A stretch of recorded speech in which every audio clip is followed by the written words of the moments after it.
volcanique des Canaries, où trône en son centre le majestueux Teide, Tenerife est partagée en deux zones bien distinctes. D'un côté, le sud très aride mais aussi très touristique, et de l'autre, le nord plus authentique et incontestablement plus spectaculaire. C'est cette région que nous sommes allés découvrir pour vous. Nous y avons rencontré Catherine Michel, une guide française passionnée et installée ici depuis de nombreuses années.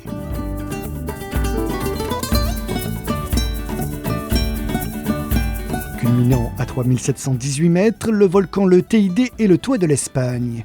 Un téléphérique permet d'atteindre la zone de la Rambleta, située à 3555 mètres.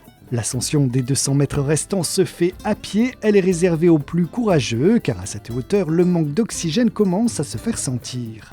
L'ascension au sommet ne s'improvise pas, un permis est nécessaire, mais déjà depuis la Rambleta, le panorama est à couper le souffle.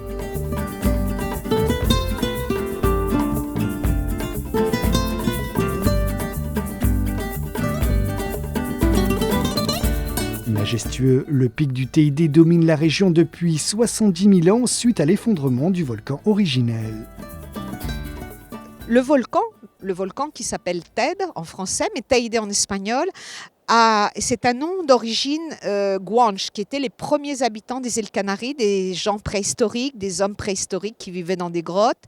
Et ces premiers habitants avaient surnommé ce volcan, qui était un peu une montagne sacrée, Etcheide. Alors il disait qu'à l'intérieur du volcan, il y avait un esprit du mal qui s'appelait Gayota. Quand celui-ci était fâché ou en colère avec la population, il crachait sa colère en expulsant des roches volcaniques. Donc d'où le nom de Etcheide, la montagne de l'enfer, la mauvaise montagne. Et avec le nom espagnol de Etcheide, on est passé à Teide. Mais il vénérait également ce volcan puisque c'était la partie la plus haute de l'île et il pensait que ce volcan était le pilier de la voûte céleste. Aujourd'hui, les habitants de Tenerife ne craignent plus le Teide. La dernière éruption date de 1909. Ils se servent même des roches volcaniques pour confectionner une fois par an un immense tapis. Une fois dans l'année, spécialement dans la ville de la Orotava, qui se trouve dans le nord de l'île de Tenerife, à peu près à 350 mètres d'altitude, on a l'habitude de faire l'un des plus grands tapis du monde en terre volcanique. C'est sur la place de la mairie. Toute la place va être bâchée parce qu'il va falloir 45 jours pour faire ce tapis de terre volcanique. Chaque année, le dessin va être différent. C'est en accord avec les beaux-arts et avec le clergé. On a le droit, une fois dans l'année, pas dans le parc national, mais aux alentours du parc national, de récupérer une tonne 3 de roches volcaniques que l'on va concasser pour le réduire en poussière, en sable. On a 23 couleurs et on va saupoudrer ce dessin, c'est-à-dire que pendant 45 jours, à peu près 10-18 personnes vont travailler pour réaliser l'ensemble de la place pour la fête de Corpus Christi. En français, ce serait la fête Dieu. Mais le but de cette fête, c'est une offrande éphémère pour le Christ.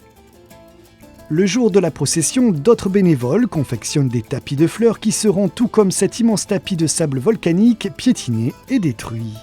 À Tenerife, il y a un grand nombre de fêtes traditionnelles. Elles ont lieu principalement en été et au nord de l'île, la région la plus authentique où a été fondée la première capitale. La Laguna est la toute première capitale et la toute première ville qui a été fondée. Donc il faut penser que c'est 1496, donc fin du XVe siècle. Et cet endroit, justement parce qu'il y a énormément d'églises, de couvents, de monastères, de maisons de la noblesse, eh bien, a été classé patrimoine de l'humanité par l'UNESCO, car ça a été un exemple d'urbanisme pour toutes les villes d'Amérique latine. Mais Tenerife, c'est surtout des paysages grandioses et spectaculaires comme Los Gigantes et Masca. Alors Masca se trouve dans l'île de Tenerife au nord-ouest de l'île, dans le massif de Teno, qui est un massif justement, un des premiers volcans qui est sorti de l'Atlantique. C'est un massif ancien, de volcanisme ancien. C'est un endroit qui est très très replié. très difficile d'accès. D'ailleurs, pendant des années, on y allait uniquement à Masca, à dos d'âne ou à pied. Depuis une trentaine d'années, on a fait une route très vertigineuse qui serpente, où il y a un grand dénivelé de 1000 mètres pratiquement d'altitude jusqu'à la côte qu'on appelle les falaises des géants. Masca ne se trouve pas sur la côte, c'est à peu près à mi-hauteur. Et c'est surtout le site qui est particulier, dans un amphithéâtre, dans une vallée encaissée qu'on appelle Barranco. Ce village était resté replié sur lui-même tant qu'il n'y avait pas la route. Très peu de population, à peu près 70 habitants. Et c'est sur 3 hameaux.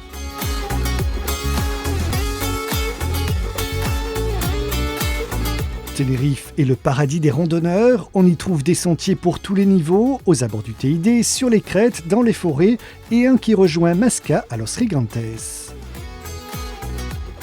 Punta de Teno, avec Falaise des Géants, c'est donc un espace naturel protégé, tellement protégé que pendant très longtemps, on n'avait pas d'accès, c'était presque un endroit privé.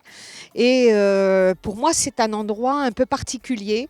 C'est un peu la rencontre entre la partie nord et la partie sud. C'est assez venté en général, tout au moins la partie nord, mais la partie sud plus calme, avec des petites criques, des eaux transparentes. C'est un paysage très très sauvage, mais de la côte, avec ce type de plante justement. C'est une plante canarienne qui fait partie de la famille des euphorbes. Le phorbe qui a une substance laiteuse soporifique, couleur blanchâtre, et c'est une plante endémique canarienne. Alors il y a des parties piquantes, mais ce n'est pas pour ça que c'est un cactus. En forme de candélabre, cette phorbe canarienne pousse sur les côtes de l'île, qui nous a conquis grâce à ses paysages inattendus, grandioses et vertigineux, ses villages authentiques et sa flore surprenante. Le climat y est agréable toute l'année, aussi bien en été qu'en hiver. Il ne vous reste donc plus qu'à faire votre valise.